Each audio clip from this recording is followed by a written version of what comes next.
Good morning, everyone. I'm Jim Hamilton and a professor for economics at UCSD, and very delighted to welcome all of you to the Economics Roundtable this morning. As usual, we will be recording today's event and making it available on YouTube afterwards. You can find the link to that from our Roundtable webpage. Please use the chat button if you have any questions or comments you'd like to raise along the way, and then we'll try to get to those, call on you when we get to the question and answer session a little later in the program. And feel free to stick around for a few minutes afterwards. We will stop promptly at 9, but if some of you don't get a chance to ask your questions or have some other things you'd like to raise, we can do that for a few minutes right here after 9 o'clock. We're still waiting on word from UCSD for when we'll get permission to go back to doing this event in person, which I know many of us are looking forward to doing again. We don't know at the moment. It's likely, at least under the current regulations, we'll probably continue for our first meeting in 2022 to hold it online. We haven't yet put together a schedule for the coming year, but we will soon. And if you have some suggestions for what you'd like to have featured on the roundtable for next year, please pass those along to one of the members of the steering committee who'll be meeting soon to put together a program for next year. Steering committee is Don Billings, Jeff Lewin, Joe Marshall, Terry Moore, Alan Nevin, John Reese, Manny Labrinos, and Melissa McGrain. Let me also take this opportunity to thank our corporate sponsor, the CFA Society, and also our table sponsors, the California Western School of Law, Terry Moore, Reese Investment Management, Sullivan Hill, and Xpera Group. And now let me get to today's event. I noticed in the news this last month that with the amazing appreciation of the value of Tesla, the electric car company, Elon Musk has now moved into #1 as the richest person in the world. And my wife was reminding me last night as we were talking about this that she wanted to buy some Tesla stock 2 years ago. And I said, no, it's too expensive. She was pointing out we'd be richer today if we'd followed her advice and not my wisdom, but we wouldn't be as rich as Mr. Musk. So is this just a fad of Wall Street, or is the internal combustion engine going to become a relic of the past? To help us sort out questions like this, we're very delighted to welcome Mark Jacobson to the roundtable. Mark is a professor of economics at UCSD and a research associate with the National Bureau of Economic Research. He received his PhD in economics from Stanford University. His research focuses on environmental regulation and taxes, with a focus on environmental regulation of transportation and the automobile industry. He also studies environmental policy in the context of the broader economy. So thank you so much, Mark, for joining us today for the roundtable. All right, thank you. Thank you very much for inviting me. The topic is considerably more speculative than what I often work on, the future of transportation. But rest assured, I'll do some speculation today. And I also want to tell you a little bit about some research that I'm involved in right now, thinking about what the future of transportation policy might look like, and some things that we know about economic efficiency and how we might be able to shape the efficiency of policy going forward. So as Jim alluded to, is the future electric? I think so. All signs certainly point toward a battery electric transition in the automobile sector. I have no advice on if the likes of Tesla and Rivian and so on are over or undervalued. I certainly think they'll sell a lot of cars, but it's also quite likely that the traditional auto producers will figure out how to make these cars on what's called a skateboard platform. So you can see it there. The battery is the weight in the bottom, and it looks a little bit like a skateboard. And then you put whatever shape of car you think will sell the best on top of that. So what about this? What about this transition? So I was listening to a lecture by John Graham, who served in the Bush administration when they were pushing hydrogen vehicles recently. And so in May 2021, he thinks also that everything is moving electric, but he pointed out that the pace of transition depends just as much on the politics as it does on markets. And so I want to talk a little bit about first about politics and where we are and where how this transition is going, right? So here are the sale of vehicles that you plug in. So some of these vehicles, somewhere around a third to a half in some cases, are uh, vehicles that you can plug in and charge up, but they also have a small internal combustion engine, and the other half to 2/3 are pure electric vehicles. But anyway, this is the share in sales for the first half of 2021. So Norway, as many of you may know, is leading the world by far. So close to 83% of their vehicle sales are plug-in electrics. The rest of the top 15 are all in Europe, many of them in Northern Europe. So anybody who studies spillovers and neighbor effects should be interested in this. And then number 16, interestingly, is in Asia. It's China, right? So with 11% electric vehicle sales, which is quite high. The U.S. is nowhere near the top. In fact, we're pretty near the bottom. It's 2.3% so far in the first half of 2021. But just like politics drives massive heterogeneity in the world, it drives a lot of heterogeneity or differences in the US, right? So the majority of states in the US sell less than 1% electric vehicles, or did in the first 2 quarters of this year. California sold close to 11%. We're close to China, right? We're if we were a country, we'd be sort of breaking into some of these sort of top lists, right? So that's the kind of state of where we are. The fact that 40, 50, 80% is even possible, and something a lot of policymakers are pointing to say that maybe we're pretty close to being able to tip this with strong enough policy. The question though is how much policy do you really need to tip it? So not only are there differences in EV adoption rates, there's also differences in what EVs are adopted. So this is the best-selling EV by far, by a factor of 3 over Tesla so far this year. In China, the Wuling Hongguan Mini EV costs $4,500. And that is, incidentally, $4,500 is also just about the cost to manufacture this car. The company is a cooperation between state-owned Chinese companies and General Motors. So 44% of this is owned by General Motors. Has a 75-mile range, which isn't too impressive, but for a city car, it's manageable. And then there's about $900 in subsidies paid to the manufacturer. So GM and its partners are getting they spend about $4,500 to make it. They sell it for $4,500, and they collect the $900 in subsidies from the government as profits on these vehicles. So why do consumers buy them? Well, there's enormous registration advantages. So in many parts of China, it's difficult to get a license plate or permission to drive a gasoline vehicle, but they made it very easy to get that permission for electric vehicles. And so that's a big piece of the subsidy. It's not a financial subsidy per se, like it is in a lot of Northern Europe, as much as it is sort of a convenience subsidy.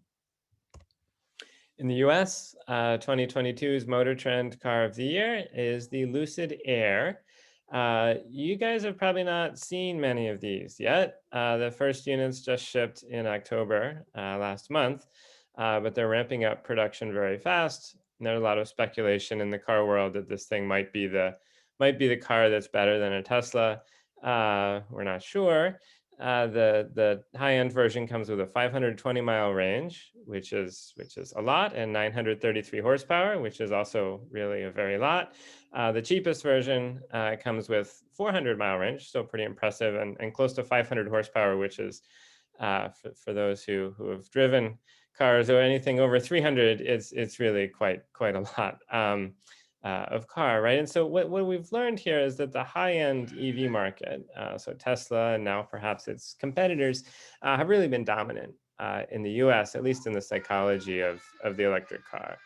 And this is probably an important feature in the market going forward, and in um, how we see the market being shaped. So what about policy in the US? So California and New York State have pledged 100% electric, or legislated even 100% electric light duty vehicles by 2035. They're 31% of the US car market together. And it's quite likely that other than these two states will follow suit. Um, it's structured as a mandate, which I find really interesting because there's a lot of sort of opposition and fear of using a tax as a way of encouraging electric vehicles. But mandates kind of are taxes, right? So how do they work? Well, you mandate that car companies have to sell a certain fraction electric in every year. So it will be ramping up between now and 2035. And what they do is called mix shifting. So they sell both gasoline and electric vehicles, and they put a hidden tax on gasoline to avoid selling too many of them to their customers in California, New York, and a hidden subsidy on electric so that they can sell more to meet the mix that they have to hit and still recover whatever their regular profits are. So I think that's an interesting feature of the way we're sort of both pushing and pulling people into electric cars in the new market in California. I have an old study on overlaps back. Some of you may remember when Fran Pavley passed a really ambitious rule to try and make cars in California more fuel efficient than cars in the rest of the US.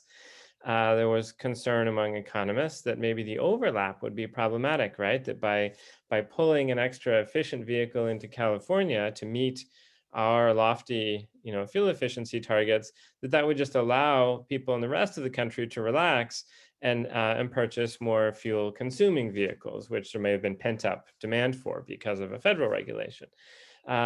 You could argue that we're about to be in that same world again, and so maybe I'll dust off the paper and try and say some more about it. But the point is that there are also federal targets. So Biden's announced 50% by 2030, for example.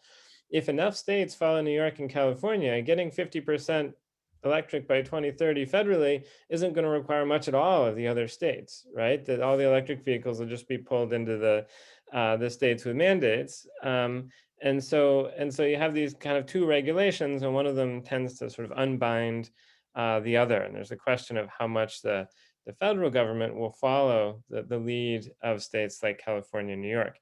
Now, in the case of that old rule that Fran Pavley put forth, the Obama administration came in and did follow, right? So they made the federal rule exactly as strict as California's so that this concern about overlaps wouldn't be an issue, right? But it depends on what politics are in Washington if we see the same thing happen for these electric targets.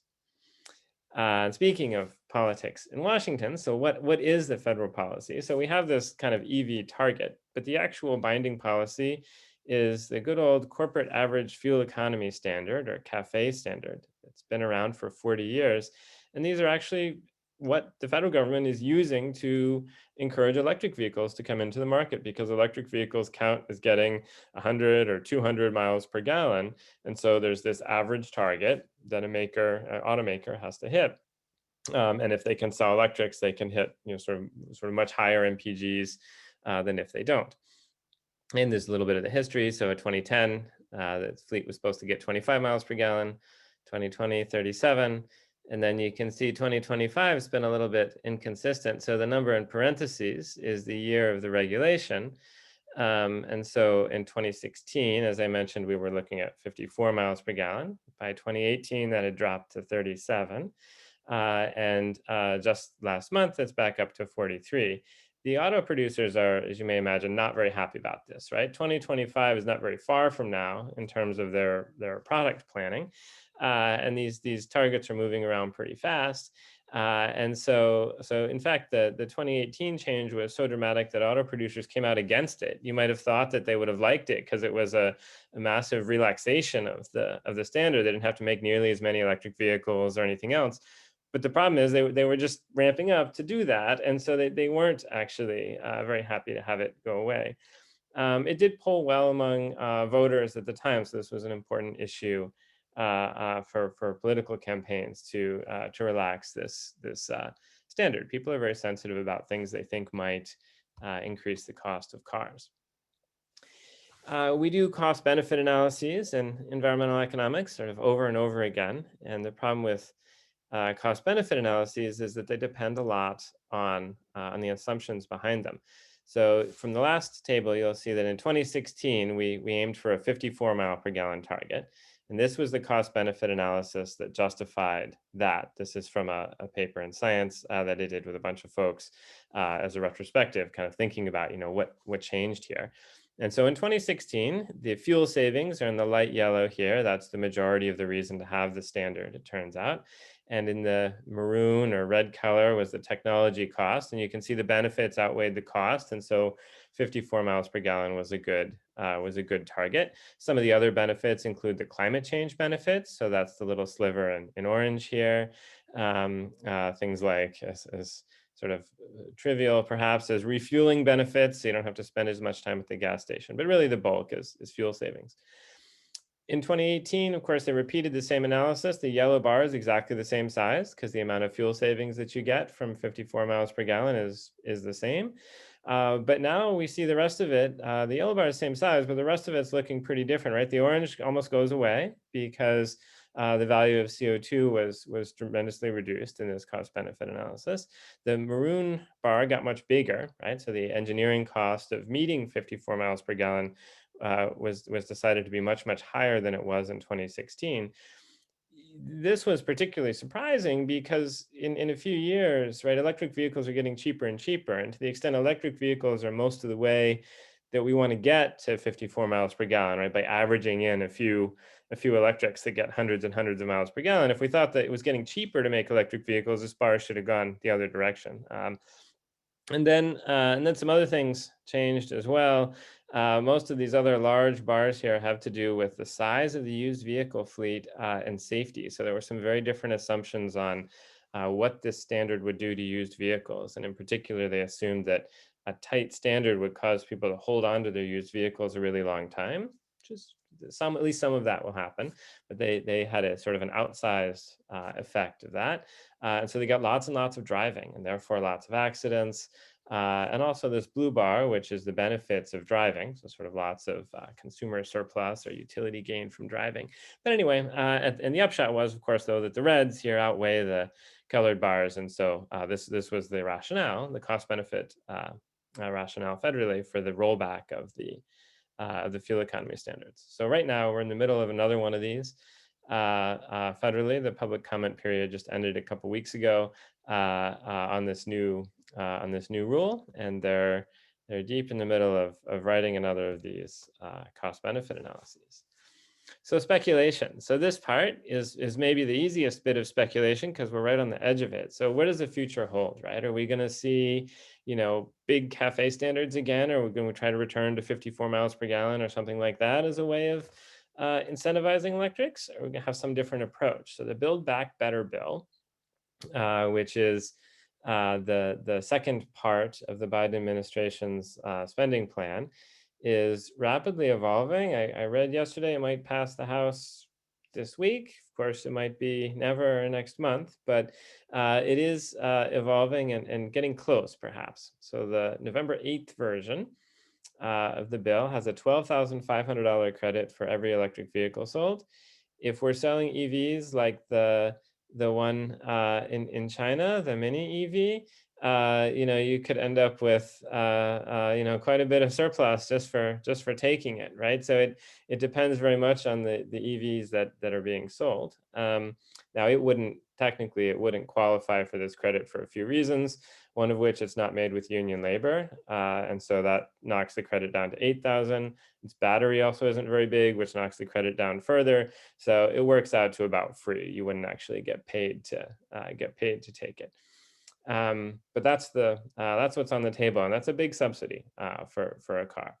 GM and Tesla, as you may know, have both exceeded their cap. So if you've gone to shop for a Tesla recently, you'll notice you get no subsidy under the present rule.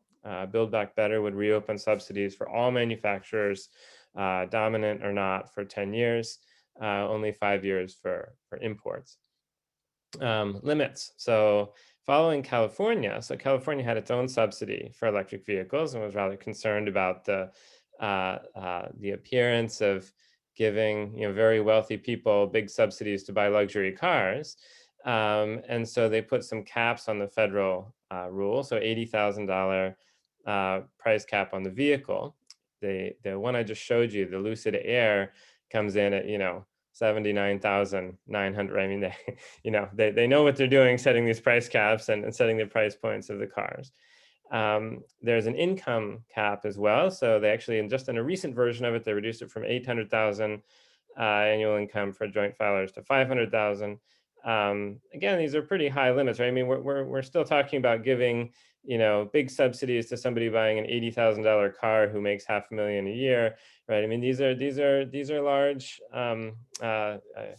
something that's still probably going to the top end of the income distribution in the U.S. It's been a lot of back and forth on whether it should be refundable or not. The latest version has made it a refundable credit. So even if you owe less than $12,000 in taxes in a year, you can still collect the whole tax credit.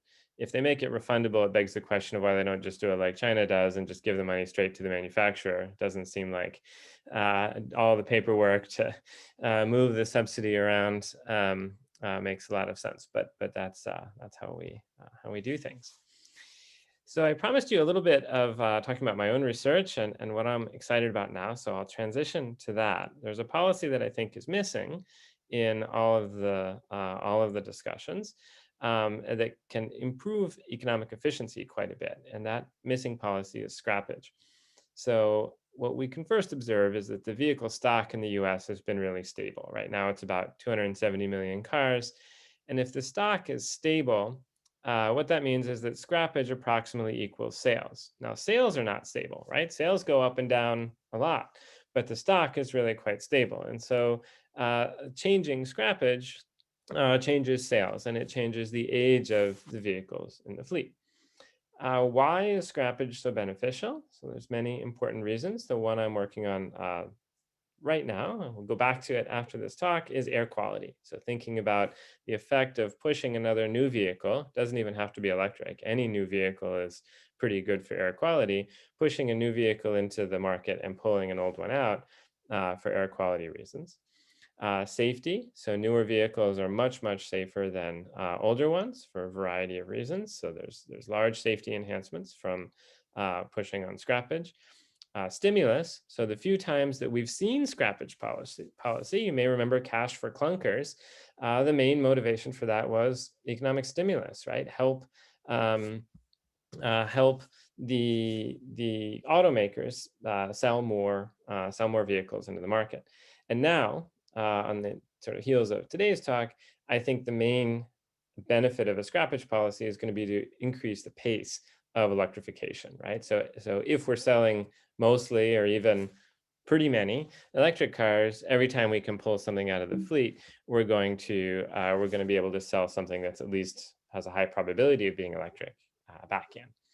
So working on this, I started by thinking about, what's the elasticity of scrappage? So elasticities are just the way of measuring how responsive is something. So if I increase an incentive to scrap, how many vehicles do I think I'll actually pull off the road?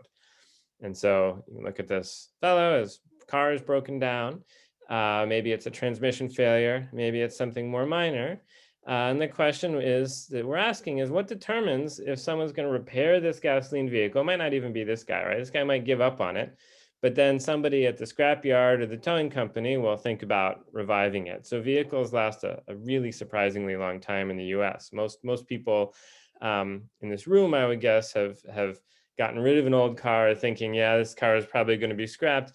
If you go look up that car, it's probably running 10, 15, 20 years later after you may have given up on it. Okay, so cars last a long time. What determines how long they last? It's its value. Okay, so the value on the used market of this vehicle is going to determine whether somebody in that sort of scrap salvage supply chain decides that it's worth fixing it up, putting some used parts in it probably and selling it, or if it's not worth doing that.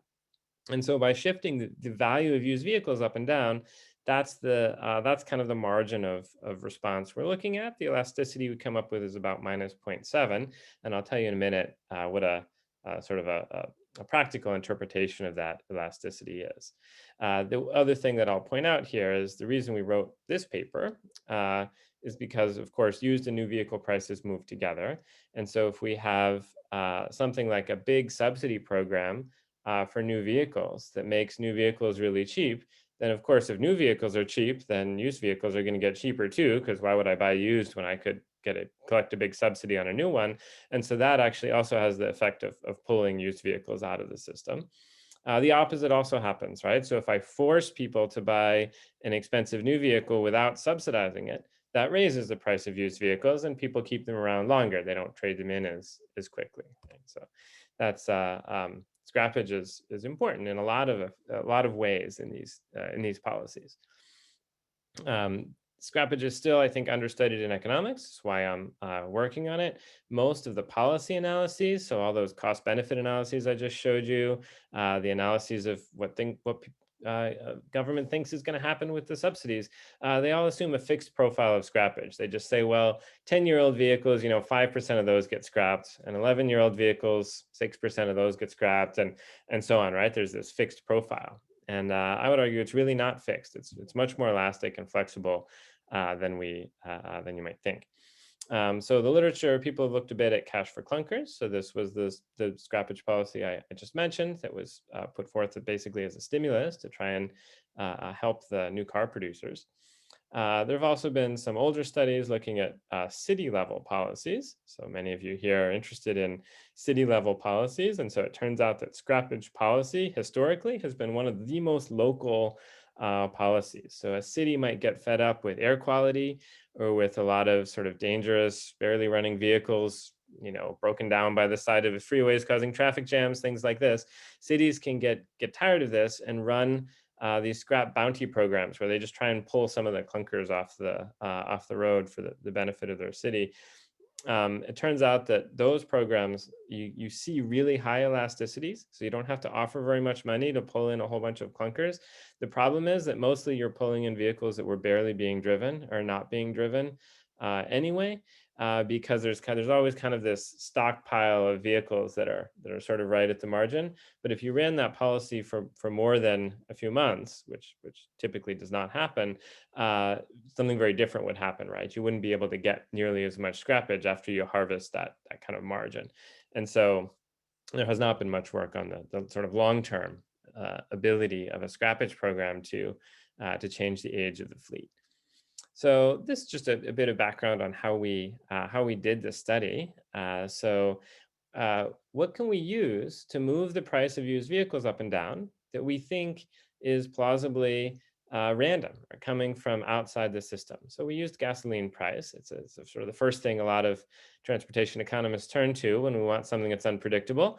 Gas prices are high right now, and we don't know if they're going to be high a year from now or not, right? So we look at the effect of $1 increase in the price of gasoline on used vehicle prices.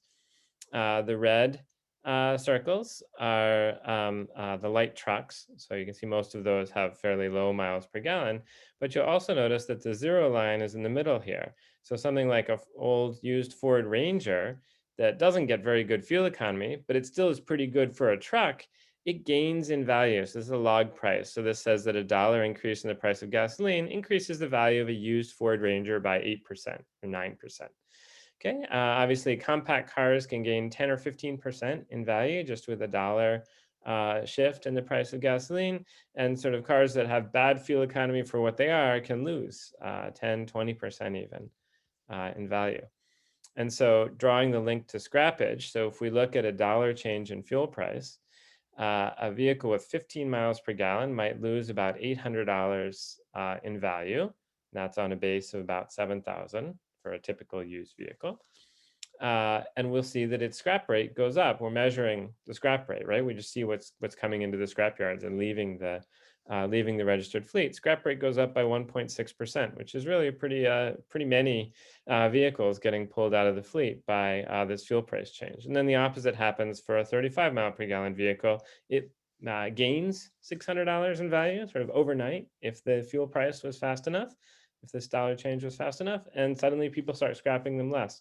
And that's just because it's worthwhile to repair it more when it has that transmission failure or that minor accident. It's just worth it to repair it. And so that's the variation we use to identify this elasticity. Now, what can we do with that elasticity? That's what I'm working on now with a group of co-authors at University of Pennsylvania and Berkeley. And we're thinking about air quality because it turns out that one of the most striking things about old vehicles is that they're heavily polluting in terms of smog and health damages. And so we wanted to ask, well, what would happen if we tried to charge a tax on these used vehicles that might be close to how much pollution damage they're doing? Would that get rid of some or not, right? Would that tax be enough in the elasticity or the responsiveness of the scrap market? Would those things be enough to help clean up the air? Or is it kind of not really going to matter, right? That you could put that tax on and people are still just going to hang on to their used car for about as long as they always did. Okay, so uh, uh, the first piece of the study is to try to document exactly how big the health damages are from older cars relative to newer ones, so we can think about how big these fees would be. And think a little bit about existing rules. So the tailpipe standards on new cars are rules that restrict the amount of pollution per mile driven. It actually turns out it has relatively little to do with the size of the car and much more to do with just pollution that comes out of the exhaust per mile driven on new cars. Okay, so we've had these for years and years, and they keep getting tighter. And that should already be a hint. That's one of the reasons why used cars are much dirtier than new ones, is because the government just keeps ratcheting down these tailpipe standards. And then the other thing we see is there's smog check out there that's supposed to, we sort of have in our minds that smog check programs or inspection and maintenance programs are kind of supposed to take some of these old vehicles off the road, right? And they do. They remove a few of the gross polluters, but they're not removing very many vehicles at all. And they're really not removing any vehicles that are less than 20 years old or so.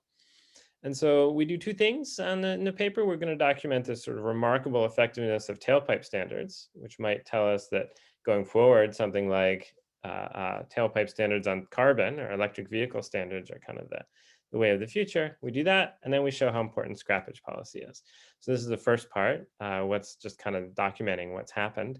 So nitrogen oxides are one of the main pollutants in vehicle exhaust.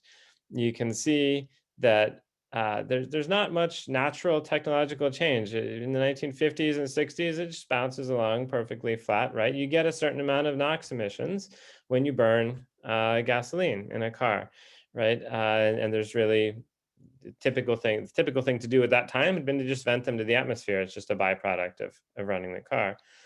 What happened was in 1972, we started regulating these emissions, and every year we've just been regulating them tighter and tighter. This axis is a log scale, right? So what you can see here is that this is a 99.5% reduction in emissions by the model year 2008, 2009. By model year 2020, we're up to 99.9% reduction in emissions. This is by far, we think, the most sort of dramatic long-term change in pollution. And we do a bunch of work to try and make sure that this is attributable to the regulation and not some change in technology or change in the formulation of gasoline. And we conclude it really is the regulation, right? New cars just get massively cleaner every year. And these graphs are small sort of intentionally. It is down in the weeds of the paper, but there's a second thing happening that you may have guessed, which is that take the same vehicle. So this is within vehicle over time. Within the same vehicle over time, they break down, right? The emissions control equipment it slowly gets clogged up and doesn't work as well. The left graph shows that just by leaving it in your garage, it doesn't work as well. And the right graph shows that even if you drive a whole bunch of miles just very quickly on a new car, it doesn't work as well. The yellow line is carbon dioxide emissions, perfectly flat, right? So as you may know from your experience, cars don't really lose much fuel economy over time. They make right about the same amount of CO2, no matter how much you drive it or how old it is, controlling, of course, for the car. This is all within vehicle, right? But they make lots more local pollution. Okay, so there's compounding effects, right? You have vintage effects, that is, new vehicles are subject to tighter regulation, and you have just degradation, age effects, and they compound. So a new vehicle does about $200 worth of damage to people's health in a year of driving around. This is typical driving for a new vehicle, 12, 13,000 miles a year for a new vehicle. A 20-year-old vehicle is only driven about half as much, but it still manages to do about $2,000 worth a year of health damage, an order of magnitude more than the new vehicle, even though it's driven, much less, right? And this are just these compounding effects. It was made 20 years ago, and 20 years ago, the standards were much weaker, and it's also been sitting around and driving around for 20 years, and most of that control equipment is no longer working, right? And we set our smog check. You might say, well, maybe smog check can fix this, right? Well, smog check only fixes this if basically every 20-year-old vehicle fails its smog check, which is not true, right? So smog check is really only picking out the worst, sort of tail of the distribution, as we would say, 1 or 2%. So with that in hand, right, now we can see that the damages are pretty big here. So the differential, right, if I were to charge that $1,800 differential to try to encourage somebody to switch from a 20-year-old vehicle to a new one, you can imagine that would be pretty powerful, right? Because a vehicle that's 20 years old might only be worth $1,800, right? And so we're talking about potentially really large fees if we wanted this sort of notion of environmental taxes or polluter pays kind of principle. And then furthermore, the scrap decision doesn't just take into account the $1,800 I have to pay this year, it takes into account the fact that if I fix that breakdown, the car is going to last a few more years, but it's going to keep getting hit with this tax year after year, right? And so there's a dynamic decision here that scrappage decisions also take into account the future fees or the future pollution damages, in this case, that somebody might ask you to pay. And so this kind of a policy really takes a lot of cars off the road, like essentially takes all cars more than 20 years old off the road. And in the US, cars last, again, as I mentioned, a really long time, particularly compared to other countries. So much of Europe and especially Japan have really strict policies that take used cars off the road much faster than us. So this is a big change, right? And so if we implemented this, again, you get a whole suite of benefits. And then if you think about the fact that some of these people might be buying electric cars if they switch to a new one, or whoever is kind of replacing that car in the fleet, it really is sort of a powerful incentive. Now, of course, a person driving a 20-year-old car probably doesn't go out and buy a new electric car. They probably switch to a 10-year-old car, right? Or a 5-year-old car. But then the person who had been driving the 5 or 10-year-old car has to buy something a bit newer and a bit newer, right? So there's this cascade of effects that's been really interesting to study and think about how scrappage affects people who tend to own cars all through the typical, say, 20, 30-year lifespan of a car. Okay, so as you may have sort of been thinking, well, scrappage policies, they sound good, but there's kind of two problems with them, and the cons are big cons in both of these. So we think about two ways to get a vehicle onto that barge, right? So one way to get a vehicle onto the scrappage barge headed for recycled steel is to pull them into retirement with a subsidy. So this is just like the scrappage bounty programs of old, like Cash for Clunkers program was, just offer people money to scrap their old cars. The pros, of course, is it's opt-in. You can tell people you didn't, right? You're not forcing them to do anything. It's just if you want to scrap your car, you may, and you collect the subsidy. There's the belief or the possibility that the subsidy goes to lower income groups because lower income groups tend to own the oldest cars. That's true, in the very short run. Okay, if I'm lucky enough to be owning right now today a 20, 30-year-old car that I'm about to scrap anyway, and you offer the subsidy, of course, that goes to whoever's holding those cars today. The problem is that very quickly, the value of that subsidy moves up the chain because now even somebody who's buying a new car knows that at the end of its life, whenever that might be, waits this bounty, right? And so it gets capitalized up the chain. And that's something else I'm working on now. I don't have results at all even yet, but is to try to think about how quickly it's capitalized up and who in the age profile gets that. But anyway, that's kind of the pro. The cons are that these policies are extraordinarily expensive. Something like cash for clunkers can only be maintained very briefly. The reason is that almost every payment you make was just to a car that was going to be scrapped anyway, right? Very few of the payments are actually moving someone across that line from scrappage or not. And then, of course, it also decreases the average cost of driving. And you could make this point about the electric vehicle subsidies too, right? You worsen congestion and other externalities. Pushing cars into retirement with fees, pros, it increases the average cost of driving. It does what we want to do in a lot of ways. The con is exactly the same thing. It increases the average cost of driving, particularly falling on lower income groups. So I would argue scrap policy is a very important piece of the economically efficient policy, but very difficult to incentivize for clear equity reasons. So both EV subsidies and scrappage fees are very difficult in terms of equity. There's been called a triple revolution in transportation, and I've spent the whole first part here on electricity. I want to at least speculate or just give you a little bit of my opinions on the other two parts. I don't study the other two parts particularly, but I find them fascinating. And so there's two other revolutions, right? Electrification, sharing, and automation, right? Those are the three revolutions where we see coming, right? So sharing. We've seen a surprisingly slow rebound in car sharing. Of course, it got hit by COVID, right? We might have thought it would have bounced back. It seems like, fares on Uber and Lyft have gone up quite a bit, maybe due to some policies on wages and benefits, maybe due to the fact that there's not this massive capital inflow trying to subsidize them from the tech companies that there used to be. I believe ride sharing is going to capture the whole taxi market and then some. But I don't think the and then some component is as big as the real ride sharing optimists for the most part. There's a few reasons for that. Sort of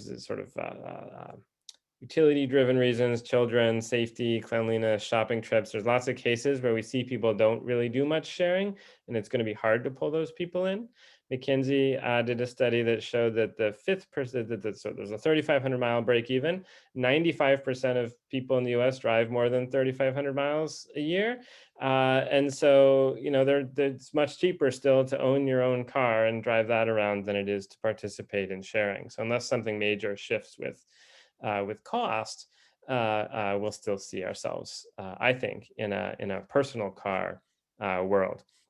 And then my pictures here. So there's also something really important in the US at the moment, at least, about the psychology of the car and pride of ownership. And just look at the number of car magazines on the newsstand and the prevalence of cars in our society and our culture. It's really something that people consider to be part of themselves. And there's a really important psychology around the car that sharing could potentially kill, right? But I don't think it's going to go away anytime very soon. Automation. So there's a funny picture from Time Magazine, 2015. Somebody got their hands on Tesla Autopilot, and amazing technology. Right now, we kind of take it for granted in a lot of new cars that it can steer itself at least a little bit on the freeway. Automation promises to transform both safety and the convenience of driving. So we've got 3 billion Autopilot miles now on the roads and 20 million Waymo miles. The Waymo miles are cars with no driver in them at all, just driving around mostly in Arizona, completely empty of a human. I think this is going to change transportation and society more than either of the other revolutions when it comes, right? So I don't know how soon it'll be, but I think automation is the place to look for if you want to look far in the future and think about that we're going to be living in a different world. I think that comes from automation.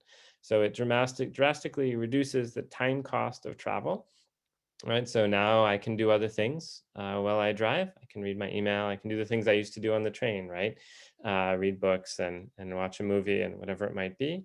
It's going to change urban form. So you don't need parking lots very much anymore because you can just send your car back home or to a parking lot outside the city.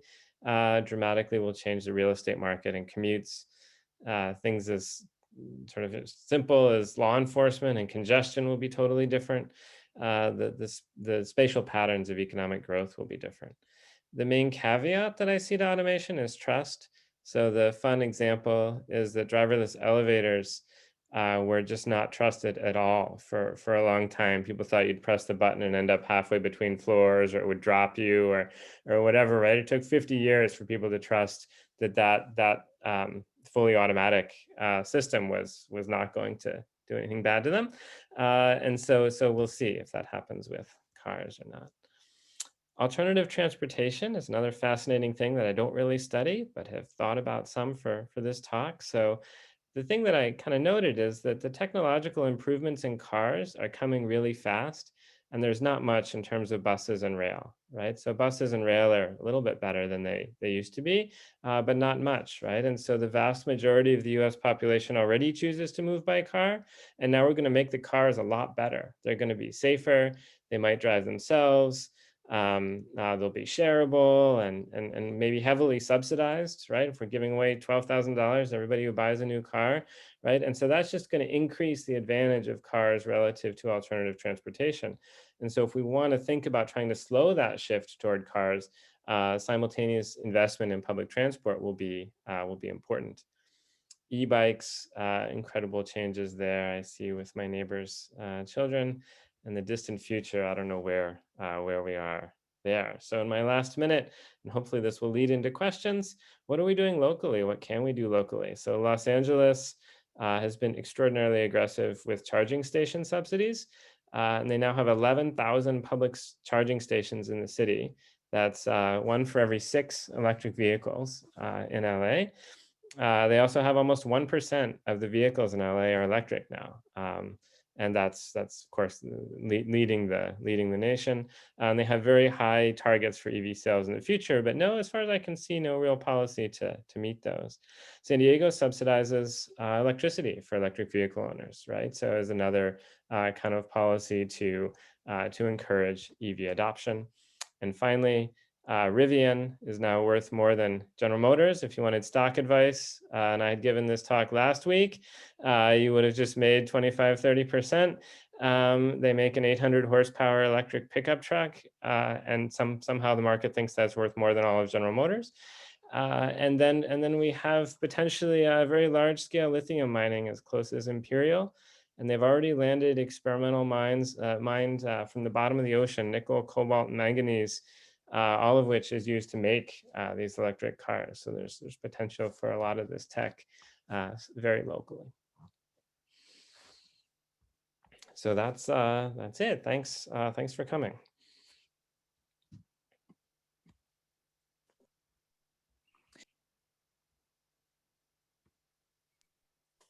Oh yeah, you're muted.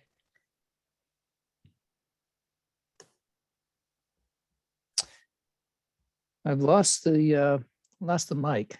Oh, it's on now. I can hear you now. Oh, you hear me? Okay, it's saying I'm on mute. All right, great, great talk, Mark. Lots of useful facts. I want to turn over to some questions. In a moment, I'll ask Steve Gish if he wants to unmute his mic, if he can do that more gracefully than I did mine. But first, I have a question I want to ask. So last night, right after Mark and I were exchanging some email about today, all of a sudden, all the lights in our house went off, and I looked out the window, the whole neighborhood was dark.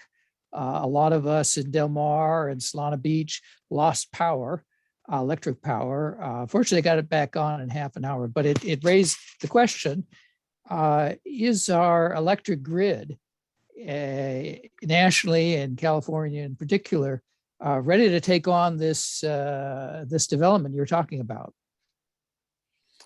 Yeah, so that's a fascinating one. There has been concern about sort of overloading residential transformers and so on. The solution to that is to allow the electric company to decide when your car charges. So there's some interesting experiments going on right now where you plug your car into the charger in your garage and you just tell it, I need this car to be charged up by 7 a.m., 8 a.m. tomorrow morning. Right. And then SDG&E gets to decide when to put the power into your car. And it can do that when it can source power cheaply. It can do that when it's sure that there's not a sort of overload situation on the grid. If people don't go for that technology, then yeah, we need a bigger electric grid. I think you can look at Diablo Canyon discussion as well, right? So the largest nuclear plant in California by far, I believe one of the largest in the country. Diablo Canyon powers a lot of the Bay Area. They want to close it, right? But the concern is, well, if we've got a lot of new electric demand coming online very rapidly, it's not really the time to be closing big power plants. And so electric cars have the potential to keep existing power plants around for longer, right? And depending on what you think about the structure of those power plants and the safety of those power plants, that also has implications. But I think, I think that the making enough electric power to charge a fleet of electric cars is technologically feasible. That doesn't seem to be where the real cost barrier is. It's more in the batteries for the cars themselves. Is my view. Thanks. Steve Gish, are you able to unmute yourself? And you had a couple of questions you raised in the chat.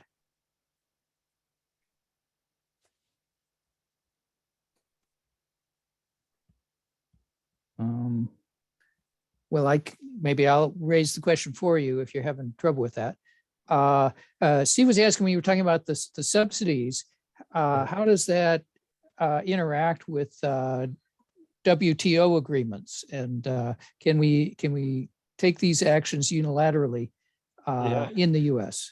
My guess is there will be a WTO challenge, particularly to the 5-year phase out, right? The fact that it lasts for 10 years for US made cars and 5 years for imports. There will be a challenge. My guess is our defense to that challenge will be, no, this is an environmentally driven thing, right? This is not a tariff or an anti-competitive thing. We're doing this for environmental reasons. That defense has worked surprisingly well in the past. Might work again, it might not, but that's an excellent point. Yeah, we don't know. Thanks. Well, there's another technology failure. For some reason, my Zoom controls aren't working, and I've lost. Oh no, well, mine should be, because I'm also a co-host. So all right, but do you want to take over questions? I've lost access to the chat, and I'm not sure if they're more. Okay. Yeah, sure. I'd be happy to. So Catherine Hardy has her hand up. Hi, thanks so much. This was extraordinarily interesting. And I was wondering if you could say a little bit about, you were talking about scrappage and the benefits of scrappage. And I was wondering if you could say a little bit about the pollution costs of creating vehicles, because I know that there is, that certainly I absolutely understand your argument that, newer vehicles are more efficient, but the manufacturing process for cars is, extraordinarily, it has an extraordinary impact on the environment. Sure. And so, in your research, have you found that environmental impact of production is in fact outweighed by the gains in efficiency? How does the manufacturing of new cars play into that scrappage question? Yeah, so excellent point. So we do this in the paper. If you'd been to the hour and a half paper talk, but yeah. So on the it turns out for a gasoline vehicle, the pollution damage from making it looks to be about $80, so $70 to $80, which is small, of course, relative to the damages from driving it around. That's just the damage in terms of the local air pollution, though, right? So that's trying to do an apples to apples comparison. So if what you're worried about is health effects from local air pollution, the answer is the production damages of gasoline cars are not very high. The production damages from electric cars could be very high. They could also be much more local if we're mining all the lithium in Imperial, and depending on how the wind carries whatever's going on from that, right? So we're sort of working on the electric vehicle version of the paper. We don't have that yet, but it'll be a very different story, right? You're still going to want to encourage new cars, would be my guess, but not as much, right? If a bigger share of the damages comes from production. The other sort of piece of it, there's an equity concern there too, right? Which is that most of the damages from driving around happen in urban centers. Most of the damages from mining metals and recycling steel and whatever are happening in rural areas, and perhaps not even in the US. And so there's some very interesting challenges in terms of dealing with where that environmental damage occurs. This is an excellent point. But my answer would be for electric vehicles and local air pollution, we kind of know the answer. For electric cars, we're still working on it. Thanks. In the chat,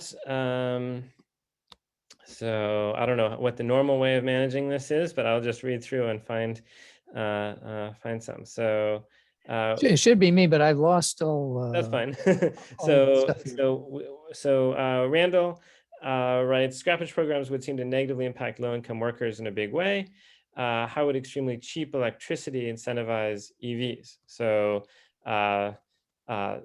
agreed. So scrappage programs, particularly programs that are taxes, so using a stick to get the old vehicles off the road, it has extremely poor equity outcomes, right? And so we're looking at this, and in fact, the typical registration fee pattern currently for cars is to charge the cleanest, newest vehicles the most. So a new vehicle in California pay $400 or $500 registration fee. A really heavily polluting one that we desperately want off the road is paying a $70 a year registration fee, right? And so we've looked at sort of much more modest policies of just flattening those fees, right? Just charge everybody the same amount.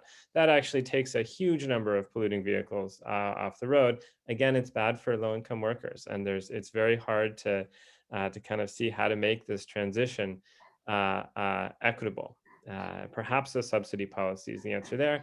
Extremely cheap electricity, that incentivizes EVs because it's cheaper to drive around, right? So we see that when gasoline prices go up, people switch to EVs, and the same thing when electricity prices go down, people switch to EVs. We have a question about subsidies for EV chargers and multifamily properties in San Diego. I don't know the details of when they'll return. Maybe somebody else in the audience or on the chat wants to weigh in on when that might be. Will it include costs to build out the electric infrastructure? Unclear, right? So this thing just depends on how big the subsidy is. So Los Angeles gives $4,000 per charger that you can install, and that seems to have been enough to get a massive number of chargers, sort of on every corner almost. Environmental implications of the local mining from Irina. Yeah, they're not good, right? So we know that the Central Valley has a lot of air quality problems already. So you may have heard of sort of Owens Valley fever and sort of general dust pollution from dry lake beds. And as soon as you start digging, you're going to expose more and more of the toxic stuff to the surface, right? And then if you get a windstorm, it's likely to blow it around. So of course, the mining companies claim that this can be done in a way that doesn't have negative implications, and I think it remains to be seen. And then again, yes. So I went through that piece of the talk a little quickly. Randall notes $1,800 fee for low-income workers will not be received well. I'd say that's the understatement of the talk. It would probably be met with sort of a revolution. Yeah, no, right. So that's kind of the hypothetical policy that an environmental, sort of a polluter pays kind of environmentalist would recommend in terms of just charging people the amount of the damage that they're doing and letting the free market kind of reallocate purchases and behaviors to internalize that, but it's certainly not feasible at all politically. So the question would be, could we do the opposite, right? So could we offer a really large subsidy instead of a really large fee, right? That would have different equity implications. And again, I'm looking into that one. I think that's a sort of fascinating thing to study, is how much of a really big subsidy for scrappage could be captured by lower income people versus how much of that subsidy would just get passed up the chain to the new car producers, or it gets captured by someone else, right? So this is kind of who gets that kind of subsidy is a fascinating question. I do think that maybe a flatter registration fee structure, it would not be popular, but it might be possible to just kind of push on that margin a little bit, because there are really some pretty tremendous benefits to causing the fleet to turn over a little bit faster in the US. But yeah, let me see if there are other hands now. Well, actually, let me jump in again and thank you not only for a great talk, but also for taking over the host duties, since I'm still not getting my still in Zoom control. But anyway, it was a great talk. Thanks so much for informing us about so many issues. And thanks everyone for participating, and watch the webpage for more information about what's coming up next year. Thanks very much, Mark. Thanks again for having me and all the interesting questions. Really enjoyed it.